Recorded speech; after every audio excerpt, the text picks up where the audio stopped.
Hi friends, welcome to my kitchen. Welcome back to the Kitch-Em show. In today's video, I'm going to walk you through a classic meal that I had growing up, something that my mom made all the time.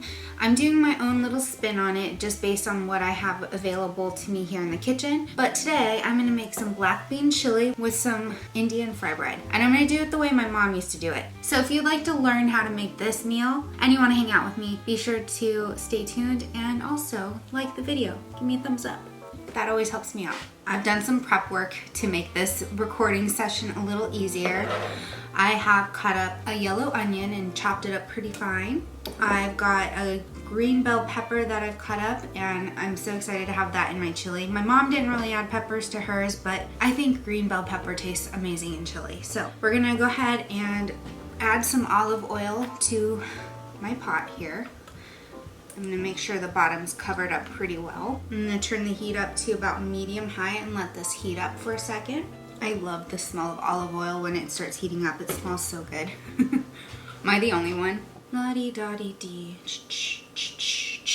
We still wanna hear a brand new thing. Alright, I'm gonna add in the onion. And I'm gonna let this cook down for a few minutes, and then we'll add in the ground beef. So the onions have been cooking for a few minutes. They're not quite translucent, but they are a little sweaty and they smell divine. I have all the steam coming up at me here. I'm gonna add in a pound of ground beef. And I'm gonna use this funky tool here to kind of break up the meat. And obviously we don't want a big hamburger in our mouth when we eat chili. And I'm gonna let the onions get mixed in with that hamburger so all the flavors kind of meld together and become very delicious. I'm also gonna add a little bit more oil because this is an extra lean ground beef and it doesn't have as much fat content as I normally get. I usually get 80%, but this is 93%, so not as much fat. So I'm adding in some of the fat to replace it. And as this hamburger is almost fully cooked, I'm gonna add in a can of chilies. This is a 4-ounce can. And I'm doing that because I have it on hand. I like the flavor that the chilies add to a black bean chili. And it smells good. And now I'm gonna add in some chili powder. I don't measure, I just do it to my heart's content. So I have probably about 2 teaspoons going in of the chili powder. Some cumin, I'm gonna do about a teaspoon of that as well. I'm running low. I'm gonna have to get more of this soon. And add in about a teaspoon of garlic powder. I'll probably add in some more chili powder in a little bit. I'm also gonna add in a teaspoon of salt, some black ground pepper. That might be a little much, but I like black pepper. Now I'm gonna add in a can of roasted diced tomatoes, juice and all, because I want that tomato flavor to really shine through. And then I'm gonna take that can and I filled it with some water and I'm gonna add that into the beef mixture. Mix this up. I'm gonna add in a small can, so this is 8 ounces of tomato sauce. Then I'm gonna add in the green bell peppers. This is 1 whole green bell pepper. And I also buy these at the grocery store. They are roasted chili chipotle peppers. So I'm gonna take 1 of these peppers. I'm going to kind of tear this open. I'm gonna put that in with the chili base. And I'm also gonna take a bay leaf. Actually, that's a small bay leaf, so let's do 3 small ones all together. Add those in. Give it a good mix. And now I'm gonna add in the beans.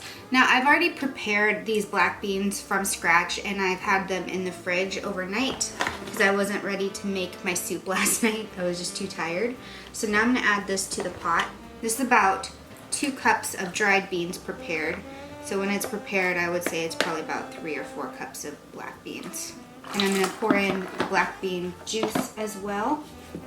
I'm gonna turn the heat up on high and let this get to a boil.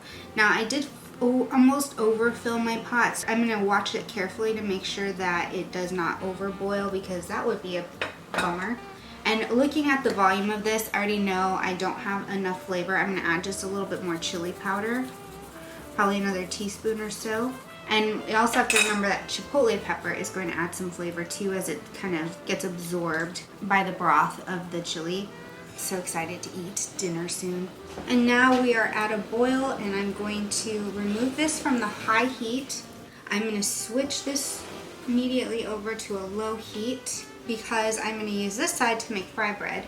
It's just for filming purposes, it makes it easier for me. Ha ha. So I'm going to let this simmer with the lid on for about 30 minutes or so, and then I'll keep an eye on it. I want to check the beans to make sure they're fully cooked through. All right, now we're going to start on our fry bread. The way my mom used to make fry bread is not done in the traditional way whatsoever. I'm going to eyeball 2 cups of flour. If I were making this for a lot more people, then I would, double or triple the recipe. I'm going to add in about 3/4 of a teaspoon, give or take, of baking powder. I'm going to add in a generous teaspoon, maybe a little bit more, of sugar. My mom used to make fry bread in this quick bread format where instead of using yeast, she used baking powder. And I'm going to do the baking powder way because it makes it more pillowy, and that's just how I learned to make it. Maybe one day I'll do a yeast version on this channel just to show you the other way to make it, but this was the way my mom made it. That made it just super fast and easy to get it made up. And we would always have family over when she would make chili and fry bread. We would probably have a household of 10 people because my cousins would always come over. We always had family friends. My sister always had friends over, and my brother would have friends over. My mom would be babysitting, and we'd have kids coming over, and we would have a whole house full. So my mom was a busy cook. She would do the fry bread up in the easiest way possible and the fastest way possible, and it would feed the whole house. The fry bread was always the first to go because it's delicious. So she would always triple or quadruple the batch and make so much that we could have it for breakfast the next morning, but she would have to hide it. It's quite funny to me that she did that, but she would sometimes hide fry bread just to make sure we had enough for leftovers or for breakfast or whatever, because you can use fry bread for so many different things. You can make Indian tacos. You can put butter and cinnamon on there with a little bit of sugar, and it's like a cinnamon toast but with fry bread. You could do chocolate syrup or jelly or peanut butter and jelly on it. You can do so many things with fry bread, and it's so delicious. We didn't really eat a lot of cornbread in our house. It was fry bread. So I've mixed up the ingredients just lightly with my spoon. And the most important ingredient, milk. Growing up, we were poor. We didn't always have fresh milk on hand. So instead, we would have powdered milk. My mom would mix up a batch of powdered milk, and we would have that in our fry bread. And to be honest, I like that better. I couldn't justify going out and buying powdered milk just to make fry bread because I don't like the taste of powdered milk aside from using it in baking. So I'm gonna eyeball this, and I'm gonna make a dough. So I'm just gonna add in a couple of teaspoons to start. I'm just gonna take my hand and get them in there. Before I do that, I'm actually gonna zoom you in so you can see it better. So you're just gonna kind of bunch it together with your hands and just kind of start creating a soft dough. As it starts coming together, you're gonna add in about 1/2 cup of milk now.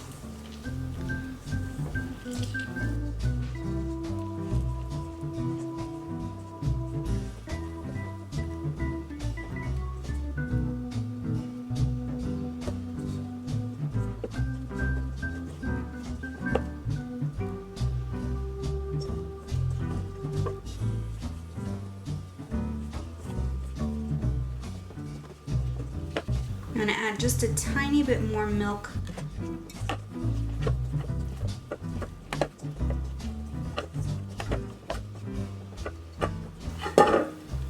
And then you're just gonna start forming it into a ball. You don't want any flaky bits because that's gonna fry off and not taste so good. You want it to be a nice incorporated dough. And you still want it to have a little bit of stickiness like this. All right, we are set. I'm gonna wash my hands and we'll go from there. All right, I've got this big old pan here. We don't want a shallow pan. We need something big enough to fry something in. So I'm gonna fill this with oil. About that much is good. I'm gonna turn the heat on to about medium. I don't want it too hot because I don't want the oil to burn, but we need it hot enough, obviously, to fry the bread in. By the way, this chili smells so good. So what you're gonna do is you're going to form a ball like this, and then you're gonna flatten it out. Now this is a pretty small piece. Usually we go with bigger ones, but I'm making small ones because of my own preference. But you can just certainly make them bigger, and they will get bigger as they heat up because of the baking powder that's in here. So roll it in a ball. Make sure it's nice and smooth and flatten it. And then kind of shape it like a cookie, or however you want to do it. My mom used to make them more in like an oblong oval shape like this.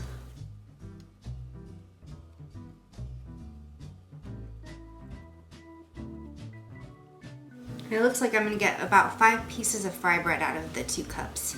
Okay, and the way to test to see if your oil is ready is you can take just a little piece of the fry bread and throw it in, and when it starts bubbling around it, then you know it's ready. You're starting to hear my kitty cat in the background. She's quite vocal. She's hunting toys.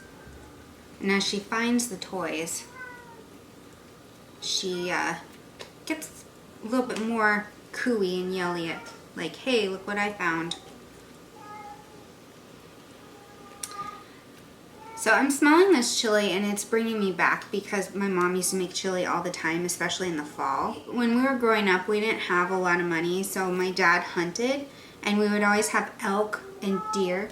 My mom would make chili from deer meat, ground deer meat, and it was always so good. I haven't had deer in forever. All right, it's starting to bubble, so I'm gonna add this in.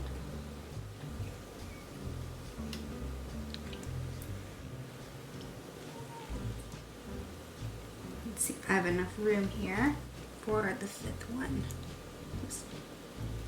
Yep. You'll see that the fry bread is starting to puff up just a little bit. And as it cooks a little bit more, this top part is going to come above the oil, which is fine because we're going to flip it over so it browns. Keep an eye on the edges and watch for them to turn brown, because as soon as they're golden and browned, not too dark of a brown, but more of a golden brown, then it's time to flip them over. I crowded my pan a little too much here. I forgot that they expand outward too. Oh well. Alright, it is time to flip these over. They're golden on the bottom. I'm going to take one of these out so that these all cook more evenly. And I'm going to turn this heat down a little bit so I don't end up burning myself. I have a plate here with some paper towels laid down. That's not quite ready yet. They're getting there, but not quite. Another minute or so and they'll be done.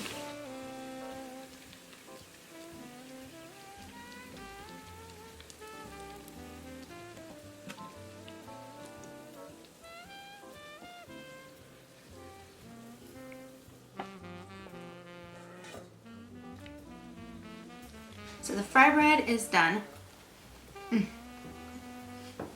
gotta do happy dance. Anytime I have good food, this food's singing and my body is swaying to the food music. Does that even make sense? I don't know.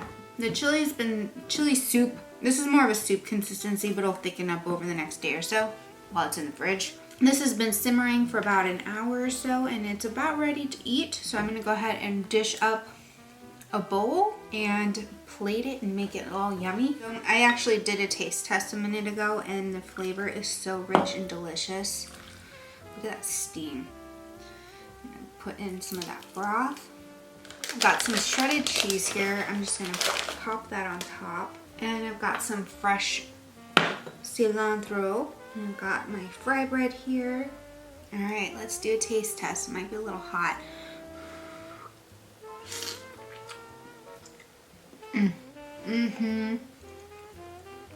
This brings me back. It's not quite my mom's recipe, but it's pretty similar. And this just reminds me of the coziness we had at home. Mom would make a big pot of chili, we'd have some fried bread, we'd sit around watching movies, and we would just enjoy our time together. And You know, we didn't grow up with a lot of money, but mom always made some good meals. Like, they ground their meat themselves, and they had tons of that meat packing paper in the freezers. So these white packages labeled with the black Sharpie, elk burger, deer burger, or whatever. And mom would just grab one of those, brown it up, and use it in the chili. And it makes me miss my mom's cooking so much. And the nostalgia of eating chili and fry bread together right now is just bringing me home. Even though I am home, but it's bringing me back to my childhood. And it makes me grateful that I grew up the way that I did, because it made me appreciate what I have. And it also made me a much better cook. My mom taught me so much about how to make the most scrumptious meal out of nothing. And I just basically pulled stuff that I had out of the cupboard to make this tonight. So I hope you enjoy this video. I hope you try this recipe. And if you do, leave me a comment below and let me know how you like it. Be sure to come back and do that, or tag me on Instagram. Be sure to check out the description box for the secret question. And if you've made it this far in the video, leave a little soup emoji. Do they have that? If not, then leave me a little red heart. So anyway, thank you so much for hanging out with me and for joining me for this dinner. And I hope you all have a fantastic rest of your day. And I love you. Stay happy, stay healthy, and I'll see you next time. Mwah. Bye.